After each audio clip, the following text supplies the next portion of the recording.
তা 3 ভাই বোন কেমন ঘুরলি? নাদিরা বেগমের কথা শুনে নিধি হাসি থামিয়ে দিয়ে বলল, অনেক মজা করছি আম্মু, বড় ভাইয়া আমাকে অনেকগুলো বই কিনে দিয়েছে। নিহাজ পাশ থেকে বলল। তাও তো মানুষ আমাকে অপমান করছে আর তুই হেসেছিস। নিহাজের কথায় নিধি আবার হেসে দিল। নাফও নিধিকে হাসতে দেখে হেসে দিল। নিহাজ চোখ রাঙিয়ে বলল। তোরা আবার হাসতেছিস? নিধি হাসি থামিয়ে বলল, সরি ভাইয়া, এই কথা মনে পড়লে আমার হাসি কন্ট্রোলই হচ্ছে না। নাফ পাশ থেকে বলল। আমিও সরি ব্রো। নাদিরা বেগম কিছু বুঝতে না পেরে বলেন। কি হয়েছে সেটা তো বল। নিধি হাসতে হাসতে বলল। বড় ভাইয়াকে একটা মেয়ে জলহস্তি বলেছে। নিধির কথা শুনে নাদিরা বেগমে হেসে দিলেন। নিহাজ জল শক্ত করে বলল। আম্মু তুমিও হাসতেছ? নাদিরা বেগম হাসি থামিয়ে বলেন, হঠাৎ করে শুনে হাসি চলে এসেছে। তবে কোনো মেয়ের এত সাহস আমার এত সুন্দর ছেলেকে জলহস্তি বলেছে? নিধি বলল। আমি তো চিনি না। বড় ভাইয়া তুই কি চিনিস? না। নাফ ভুরকুচকে বলল। আসলে কি চিনিস না ভাইয়া? নিহাজ নিঃশ্বাস ফেলে বলল। আসলেই চিনি না। সেদিন শপিং মলে আমার সাথে ধাক্কা খেয়ে পড়ে যাচ্ছিল, আজও সেম। নিধি মুচকি হেসে বলল। ধাক্কা ধাক্কিকা কাহিনী। নিহাজ চোখ রাঙিয়ে বলল। নিধি তুই চুপ করবি? নিধি তার ঠোঁট চেপে বলল। ওকে চুপ। যা দেখে সবাই হেসে দিল। রাতের খাবার খেয়ে বিছানায় শুয়ে শুয়ে তাথয়ের কথা ভাবছে নাফ। ধর মোবাইল নাম্বারটাও নেই, থাকলে তো অন্তত একটু জ্বালাতে পারতাম। কালকে ভার্সিটিতে গিয়ে নাম্বারটা ম্যানেজ করতে হবে। তাথয়ের কথা ভাবতে ভাবতে নাফ চোখ বন্ধ করলো। ভার্সিটির ভিতরে তাথয়ের জন্য অপেক্ষা করছে নাফ। কিছুক্ষণ পরে সে খেয়াল করলো তাথই হোস্টেলের দিক থেকে ভার্সিটিতে আসতেছে। যা দেখে নাফ ভুরকুচকে বলল। ও কি হোস্টেলে থাকে নাকি? ক্যাম্পাসে নাফকে দাঁড়িয়ে থাকতে দেখে তাথই এক প্রকার না দেখার ভান করে ক্লাসের দিকে যেতে গেলে নাফ গিয়ে তার সামনে দাঁড়ালো। চোখ থেকে সানগ্লাস খুলে পকেটে রেখে নাফ বলল। আমার চোখ ফাঁকি দিয়ে চলে যাওয়া এত সহজ না তাতা থইতই। তাথই চোখ রাঙিয়ে বলল। আপনার কি কোনো কাজ নেই? হ্যাঁ আছে তো, আজকে দিয়ে তো আমার ফাইনাল এক্সাম শুরু। তা এক্সাম দিতে না গিয়ে এখানে কি আপনার? তুমি? রুষা বিরক্তি নিয়ে বলল। ভাইয়া, আপনি এভাবে তাথইকে বিরক্ত করা বন্ধ করেন। নাফ রুষার দিকে তাকিয়ে বলল। হবু শালিকা প্লিজ আমাদের দুজনের মাঝে কথা বলো না, এটা আমার পছন্দ না। আমাদের মাঝে এমন কোনো সম্পর্ক নাই যে আমাদের মাঝে কেউ কথা বলতে পারবে না। তাথইর কথা শুনে নাফ মুচকি হেসে বলল। এখন নেই তো কি হয়েছে, ভবিষ্যতে হবে। তাথই ভুরু কুচকে বলল। কনফিডেন্স থাকা ভালো, কিন্তু ওভার কনফিডেন্স না। এই ওভার কনফিডেন্সে একদিন সত্যি হবে, মিলিয়ে নিও। বাই দ্য ওয়ে, তুমি হোস্টেলে থাকো? না, কালকে রাতে রুষার সাথেই ছিলাম। ও আচ্ছা, তবে তোমাকে কিন্তু আজকে অনেক সুন্দর লাগতেছে। তাথই আর কিছু না বলে রুষাকে নিয়ে ক্লাসে চলে গেল। নাফও মৃদু হেসে এক্সাম হলে গেল। আজকে দিয়ে তো এক্সাম শুরু। কি এক্সাম দিবে কে জানে? নাদিরা বেগমের কথা শুনে নিহাজ বলল। আম্মু এত চিন্তা করো না, ও আর যাই করুক ফেল করবে না। নাদিরা বেগম দীর্ঘশ্বাস ফেলে বলেন। ছেলেটার উপর রাগ করা আবার খারাপও লাগে। কি যে এক অবস্থা। নিহাজ কিছুক্ষণ চুপ থেকে বলল। আজকে এক্সাম শেষ হলে ওকে নিয়ে ডক্টরের কাছে গিয়ে টেস্ট করাতে হবে। ক্লাস শেষ হতেই তাথই আর রুষা বের হলো। তাথইয়ের দুই চোখ নাফকে খুঁজছে। যা দেখে রুষা বলল। কাউকে খুঁজছিস নাকি? তাথই ভুরকুচকে বলল। কাকে খুঁজবো? না, মনে হলো কাউকে খুঁজছিস। না, এমনি আশেপাশে দেখছিলাম। ভার্সিটি গেট থেকে বের হতে যাবে এমন সময় নাফ এসে তাদের সামনে দাঁড়ালো। মুচকি হেসে বলল। ক্লাস থেকে বের হয়ে চারিপাশে কাকে খুঁজছিলে? তাতা থই থই। তাথই ভুরু উঁচিয়ে বলল। কাউকেই খুঁজছিলাম না, আর আমাকে এই নামে ডাকা বন্ধ করুন। করব না। আপনার সাথে কথা বলাই ভুল। হ্যাঁ, যার সাথে কথা বলা ভুল তাকে আবার খুঁজেও বেড়াও? মোটেও না, আমি কাউকেই খুঁজিনি। সত্যি বলছো তো? তাথই কিছুক্ষণ চুপ থেকে বলল। হ্যাঁ সত্যি। এইসব বাদ দাও। আচ্ছা, আমি কি তোমার মোবাইল নাম্বারটা পেতে পারি? না, আমি আমার মোবাইল নাম্বার কাউকে দেই না। কিন্তু আমাকে তো দেওয়া উচিত। আমাকে তো তুমি আবার খুঁজেও বেড়াও। আমি একদমই আপনাকে খুঁজিনি। নাফকে কিছু বলার সুযোগ না দিয়ে তাথই রুষাকে নিয়ে সেখান থেকে চলে গেল। নাফ মুচকি হেসে বলল। কত আর পালিয়ে যাবে, তোমাকে তো আমারই হতে হবে। সন্ধ্যাবেলায় নিজের প্রয়োজনীয় সামগ্রী কিনতে সুপার মার্কেটে গেল রুষা। সেখানে গিয়ে মার্জের সাথে তার দেখা হলো। মার্জ রুষাকে দেখে বলল। বাহ, আবার দেখা হয়ে গেল আপনার সাথে। রুষা কিছুক্ষণ চুপ থেকে বলল। দেখুন, আমি আপনার সাথে কোনো প্রকার কথা বলতে চাচ্ছি না। মাইজ অবাক হয়ে বলল, আমি আবার কি করলাম? আপনার ফ্রেন্ডের চরিত্রে যা অবস্থা, আপনি আবার অমর নাকি কে জানে, তাই আগে থেকে সাবধান থাকা বুদ্ধিমানের কাজ। ফ্রেন্ড মানে নওয়াফের কথা বলছেন? হ্যাঁ, ও আবার কি করেছে? এক সিনিয়র আপু বলেছে ওনার চরিত্র ভালো না, মেয়ের মন নিয়ে খেলা করে। আর আপনি তো ওনার ফ্রেন্ড, হয়তো ওনার মতোই হবেন। মাইজ মৃদু হেসে বলল, নওয়াফ না কখনো মেয়ের মন নিয়ে খেলেনি। মেয়েরা নিজেই থেকেই ওর কাছে আসতো, আর ও কখনো কোনো মেয়েকে কোনো প্রকার অসম্মান করেনি। জাস্ট ফ্ল্যাট করতে মজা করতো।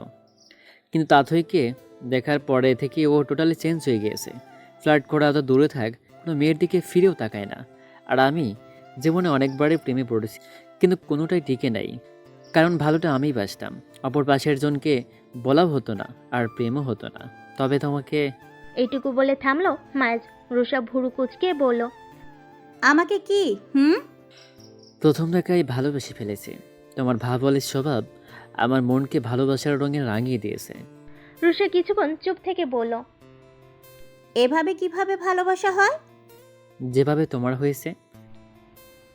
রুষা তুতলিয়ে বলল। মানে? মাইজ হেসে বলল, তুমি যে আমার প্রেমে পড়েছো তা তোমার চোখই বলে দেয়, মুখে না বললেও চলবে। আসছে চোখ বিশেষজ্ঞ। রুষা কথাটা বলে মুখ ভেঙচি কেটে চলে গেল। রুষার যাওয়া দেখে মাইজ হেসে দিল। নাভ বিরক্তি নিয়ে বলল, প্রতি মাসে এমন সিটি স্ক্যান করার মানে কি ভাইয়া? আমিও তো করি। তোকে তো ডাক্তার করতে বলে না, আমি করতে চাই না বলে তুইও আমার সাথে করিস।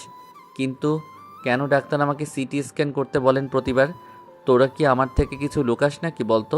নিয়াজ কিছু বলতে যাবে এমন সময় নার্স এসে পড়ল। আপনারা আসুন, এখন আপনাদের সিরিয়াল। দুই ভাই একসাথে সিটি স্ক্যান করে বের হলো। নিয়াজ গাড়ি ড্রাইভ করছে। নাভ দীর্ঘশ্বাস ফেলে পড়ল, ভাইয়া তুই কিন্তু আমার প্রশ্নের কোনো উত্তর দিসনি।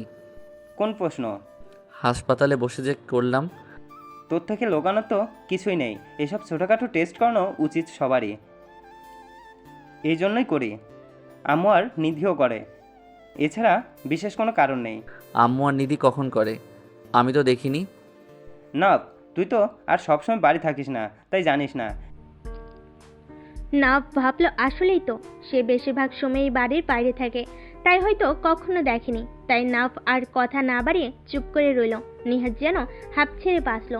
দুই ভাই বাড়িতে যেতেই নাভ সোজা তার রুমের দিকে চলে গেল। নাদিরা বেগম নিহাজের কাছে গিয়ে জিজ্ঞেস করলেন, টেস্ট করে এসেছিস? নিহাজ মাথা নাড়িয়ে হ্যাঁ সূচক জবাব দিল।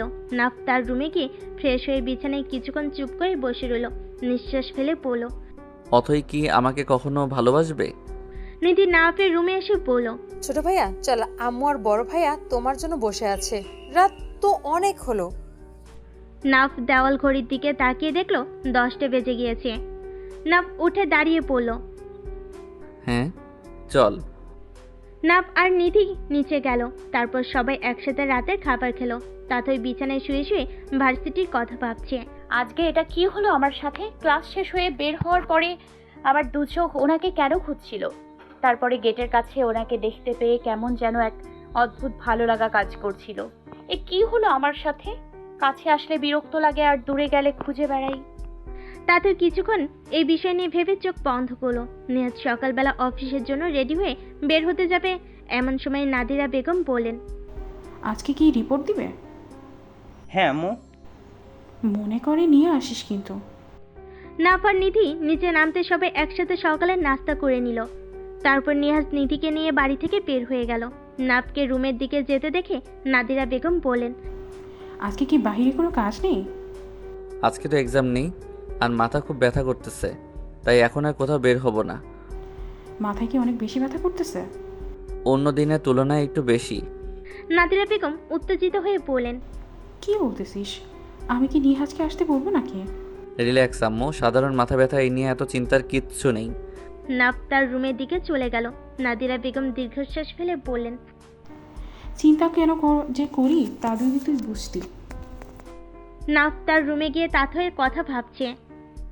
দেখ, নাম্বারটা দিলে তো একটু কল করে ডিস্টার্ব করতে পারতাম, তবে ওর এই অ্যাটিটিউডটা আমার অসাধারণ লাগে।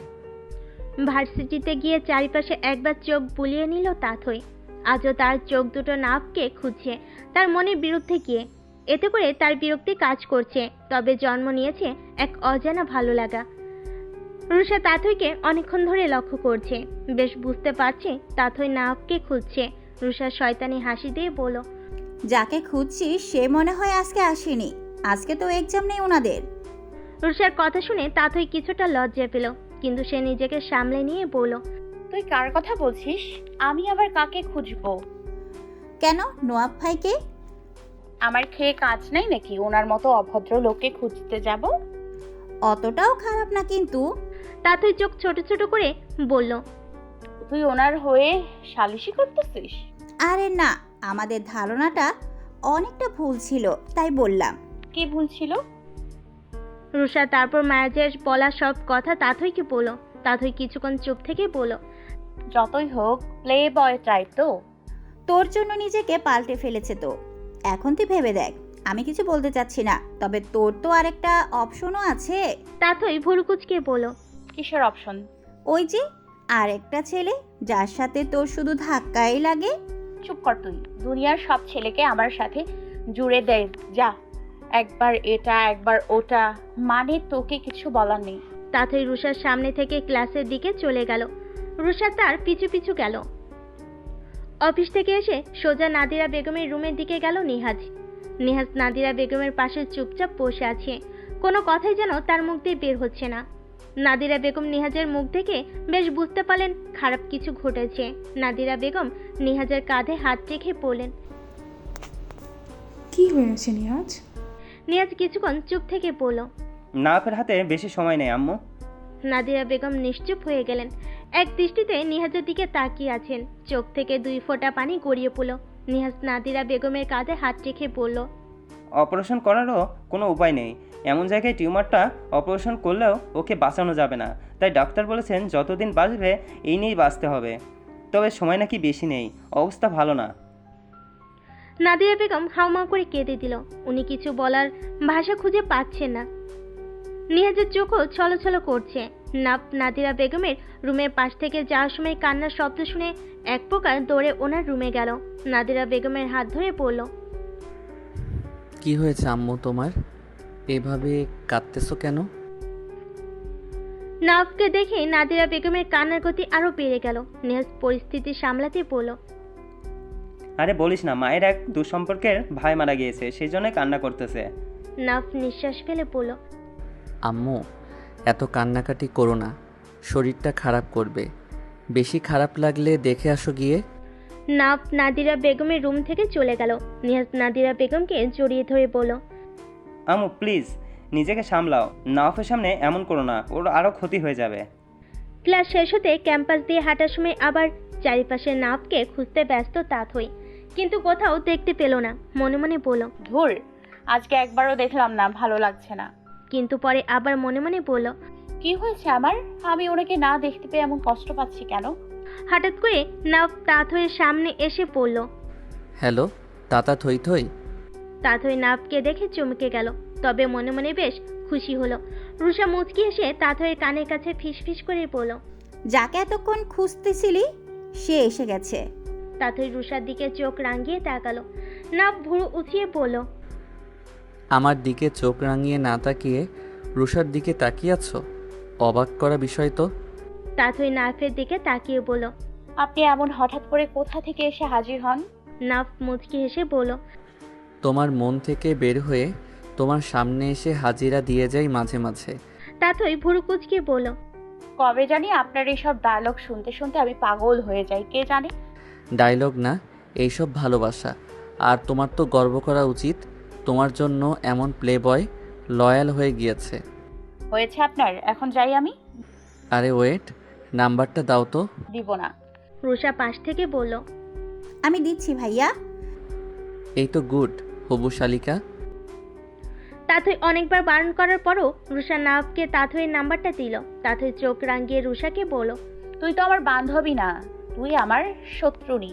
নাফ ভাবান্বিত ভঙ্গিতে বলল, শত্রু শুনেছি, কিন্তু শত্রুনিটা কি?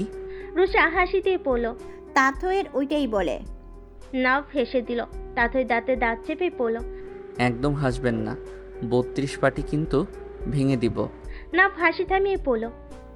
তবে 32 পার্টি তো নেই।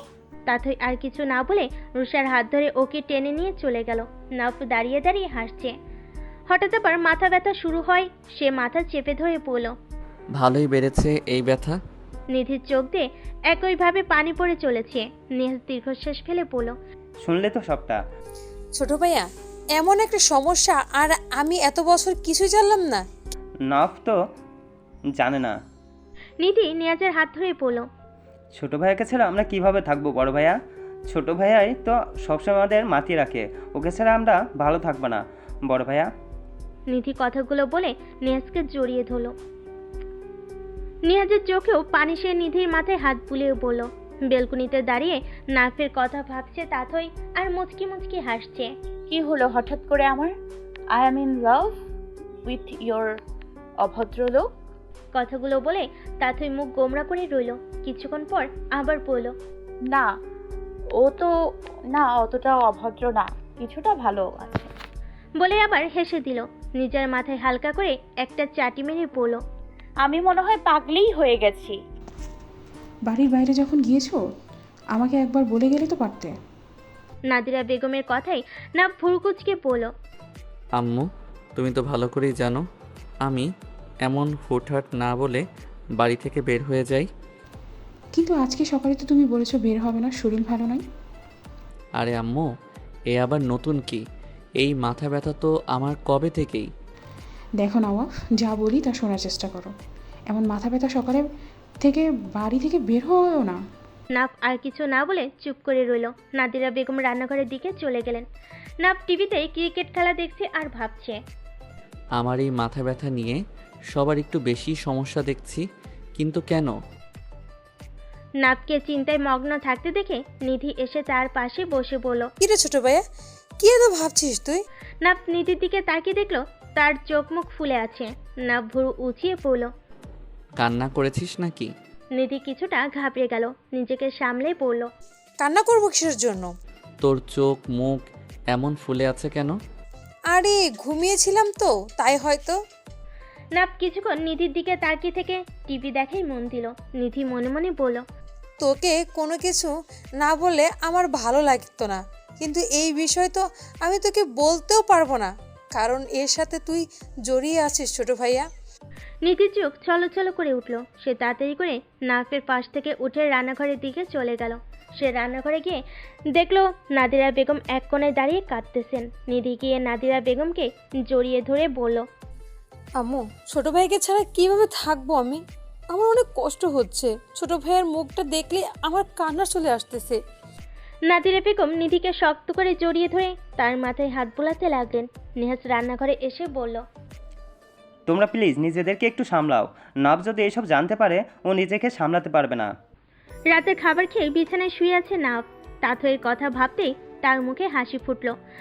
একটু কল করে বিরক্ত করি, ওকে জ্বালাতে সেই মজা লাগে। নাফ তাথইয়ের নাম্বারে কল করলো। নিজের রুমে বসে গল্পের বই পড়ছে তাথই। হঠাৎ তার মোবাইলে একটা কল আসলো। মোবাইল হাতে নিয়ে তাথই দেখলো আননোন নাম্বার থেকে কল এসেছে, তাই সে কলটা রিসিভ করলো না। নাফ ভুরকুচকে বলল, কল রিসিভ করলো না কেন? আরেকবার দিয়ে দেখি। নাফ আরেকটা বার কল করলো। তাথই দেখলো আবার একই নাম্বার থেকে কল আসছে। সে রিসিভ না করে মোবাইল রেখে দিতে গিয়েও থেমে গেল। তার হঠাৎ মনে পড়লো রুষা নাফকে তার নাম্বার দিয়েছিল। তাথই কলটা রিসিভ করলো। কলটা রিসিভ করতে নাফ বলল, কল রিসিভ করতে এত সময় লাগে? কণ্ঠ শুনে তাথই বুঝতে পারলো এটা নাফ, কিন্তু তাও সে না চেনার ভান করে পড়ল। কে আপনি? চিনতে পারছো না নাকি? আপনাকে চিনতে হবে এমন কোনো কথা আছে নাকি? নিজের মনের মানুষকে না চিনলে কিভাবে চলে? তাতা থই থই। ও আচ্ছা, আপনি। আর আপনাকে আমি কতবার বলবো এই নামে না ডাকতে? তুমি বারণ করলেও কি আমি তো এই নামেই ডাকবো? আপনি খুবই ঘাড়তারা, একদম তোমার মতো। অসহ্য লোক কোথাকার। তাও তো সহ্য করে যাচ্ছ। এত অভদ্র হয় কি করে একজন মানুষ? পাত্র পাত্রীর মধ্যে একজন ভদ্র হলে অপরজন অভদ্র হবে, এটা তো স্বাভাবিকই। নাফের কথা শুনে তাথই নিঃশব্দে হাসলো। মনে মনে বলল, এত কিছু বলি তাও কখনো একবারের জন্য রাগ করে বাজে ব্যবহার করেন না। তাথইকে চুপ থাকতে দেখে নাফ বলল, কি হলো? আমার সুমধুর কণ্ঠ শুনে কি মোবাইল হাতে নিয়ে ঘুমিয়ে পড়লে? নাফের কথায় তাথই ভুরু উঁচিয়ে বলল, যেই না আমার কণ্ঠ তা নিয়ে এত বয়ান। গান শুনলে প্রেমে পড়তে বাধ্য হবে ম্যাডাম। তাথই মনে মনে বলল। অলরেডি তো পড়েই গেছি। নাফ ভুরু কুচকে বলল, আবার ঘুমিয়ে গেলে নাকি? এত কনফিডেন্স আপনার? আচ্ছা তাহলে একটা গান শোনান না। এই মোবাইলে? হ্যাঁ শোনান। আচ্ছা ওয়েট, গলাটা একটু ঝেড়ে নেই। নাফ গলা ঝেড়ে গাইতে শুরু করলো। কি যেন হয়ে গেল আমার অন্তরে, বাড়ছো তিলে তিলে মনে রগচরে, ভাবে দিন যায় কত কতদিন আসে, মিশে যেতে থাকো তুমি শত অভ্যাসে,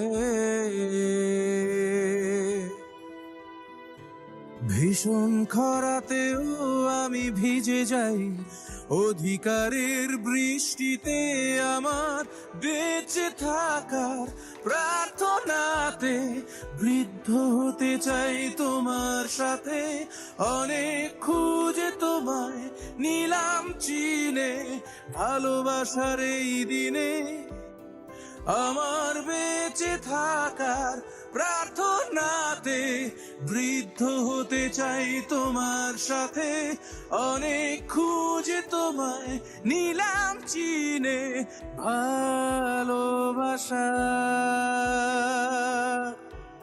এই দিনে। নাফের গান শুনে তাতই একদম বাকরুদ্ধ হয়ে গিয়েছে। সে অবাক হয়ে বসে আছে। এত সুন্দর করে কে গান গায়? তাতই চুপ হয়ে আছে দেখে নাফ বলল, কি ম্যাডাম, মুগ্ধ হয়ে প্রেমে পড়ে গেলেন নাকি? তাতই হালকা কেশে নিজেকে সামলে বলল, মুগ্ধ মুগ্ধ হয়েছি বটে, তবে প্রেমে পড়িনি। তুয়াশা ইসলাম তাথই এত সহজে কারোর প্রেমে পড়ে না। সমস্যা নেই, আমি তোমার জন্য সারা জীবন অপেক্ষা করতে রাজি আছি। কেন, আমার মাঝে এমন কি আছে? আমার জীবনের সুর। ফ্ল্যাটিং কিন্তু খুব ভালোই পারেন। তোমার প্রতি আমার ফ্ল্যাটিং আসে না তাথই, শুধু ভালোবাসা আসে। তাতই কিছু না বলে চুপ করে রইল। নাফ হাসি দিয়ে বলল, আচ্ছা, আজকের মতো বিদায় জানাই, অনেক রাত হয়েছে, ভালো থাকো, good night. Good night. Naf কলটা কেটে দিল। কলটা কেটে চোখ বুঝতেই রাত্রির ঘুম এসে তার চোখে ধরা দিল। তাতই বসে বসে নাফের কথা ভাবছে। আমি মনে হয় ওনাকে ভালোবেসে ফেলেছি, না হলে ওনার প্রতি আগের মতো বিরক্তি কাজ করে না কেন? ওনার সব কিছুতেই শুধু মুগ্ধতা খুঁজে পাই। এভাবে 1 মাস কেটে গেল। নাফের ফাইনাল এক্সাম শেষ। তবে নাফের অবস্থান দিন দিন অবনতি ঘটছে। কিন্তু এখনো সে আসল সত্যটা জানে না। তাতই নাফকে পুরোপুরিভাবে ভালোবেসে ফেলেছে। সে এখন অপেক্ষায় আছে কবে তার মনের কথা নাফকে বলবে। কিন্তু সাহসের কমতির কারণে সবটা বলে উঠতে পারছে না সে। আর বলো না, তা তো এখনও নাও ভাইকে কিছু বলতে পারলো না। মাঝ মুখ মলিন করে বলল, আমার প্রেম হয়ে গেল, আর ওদের তো এখনও লোডিং হয়ে আছে। আমি বরং নাও ভাইকে সবটা বলে দেই। আরে না, এটা বাজে দেখাই। তাতেই বলবো না, ওকে একটু সময় দাও।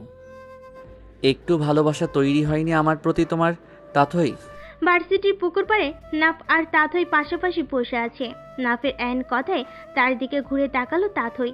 তার মনে অনেক কথা, কিন্তু কিছু যেন মুখ থেকে বের হচ্ছে না। নাফ ভুরু কুঁচকে বলল, চুপ করেই থাকো, মরে গেলে বুঝবে কেমন লাগে। তাথই চোখ রাঙিয়ে বলল, এগুলো কি ধরনের কথা? এইসব কথা একদম আমার সামনে বলবেন না। নাফ মুচকি হেসে বলল, ভালোবাসো নাকি? না। তাহলে তো আমার মরে যাওয়াই উচিত। দেখুন, আপনি এই কথা আর একবার বললে আমি এখান থেকে উঠে চলে যাব। ওকে সরি, আর বলতেছি না। এত রাগ করতে হবে না তাতা থই থই। আবার? হ্যাঁ, আমি তো এই নামেই ডাকবো। তাথই আর কিছু না বলে মুখ গোমরা করে বসে রইল। যা দেখে নাফ হেসে দিল। আমাদের তো বিয়ে হয়ে গেল যারা। আমার মনে হয় তোমার সবাইকে সব সত্যিটা বলে দেওয়া উচিত, আর নাফের কাছে ক্ষমা চাওয়া উচিত। তুমি ঠিকই বলেছ। দিহার নিজের বাচ্চার কথা ভেবে না হয় সবাইকে সত্যিটা বলে নিজের পাপি একটু কমালো। দিহান যারাকে জড়িয়ে ধরে বলল, তুমি তো নিজেকে একদম বদলে ফেলেছো যারা। ভেবে নাও সবটা আমাদের বাচ্চার জন্যই হয়েছে। সেদিন যখন জানতে পারি তুমি সবটা নওয়াফকে জানিয়ে দিয়েছো, তখন তোমার উপর আমি বেশ রেগে গিয়েছিলাম। ভেবেছিলাম তোমার কোনো বড় ক্ষতি করব, কিন্তু সেদিনই জানতে পারি আমি প্রেগনেন্ট। এটা জানার পর আমার নিজের উপর আরও বেশি রাগ হয়েছিল, কারণ দোষটা আমারই ছিল। তোমাকে তো আমি আকৃষ্ট করেছিলাম। দিহান যারাকে তার সামনে দাঁড় করিয়ে পড়ল। এসব পুরনো কথা এখন বাদ দাও, যা হবার হয়ে গিয়েছে। এখন সময় সবাইকে সত্যিটা জানানোর। যারা মাথা নাড়িয়ে সম্মতি জানালো। যারা আর দিহান মিলে একটা পার্টির আয়োজন করলো, তারপর সবাইকে ইনভাইট করলো।